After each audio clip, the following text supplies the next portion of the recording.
ஒன்றும் படிக்கலைண்ணே. ஒன்றும் நமக்கு படிப்பும் தெரியாது, ஒன்றுமே தெரியாதுன்னு வச்சுக்கோங்க. இன்ன வரைக்கும் எனக்கு எதுவும் தெரியாது.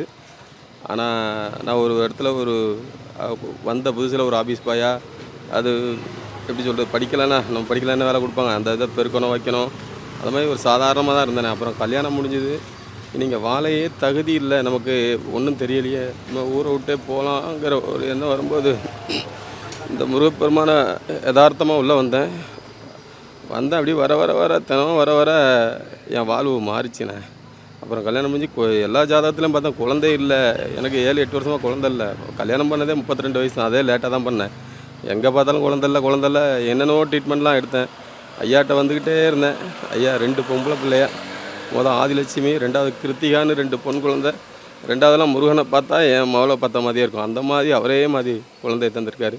ஒன்றும் இல்லாமல் இருந்தால் என்ன, அன்னைக்கு எங்கேயோ கொண்டு வச்சுருக்காரு. பிடிக்கலை, நான் பெரிய ரேஞ்சில் என்னை கொண்டு வச்சுருக்காருண்ணா. ஒன்றும் கிடையாது, இல்லாமல் இருந்தேன். இன்றைக்கி 2 காரு, எல்லா செலவத்தையும் கொடுத்துருக்காரு அவர்.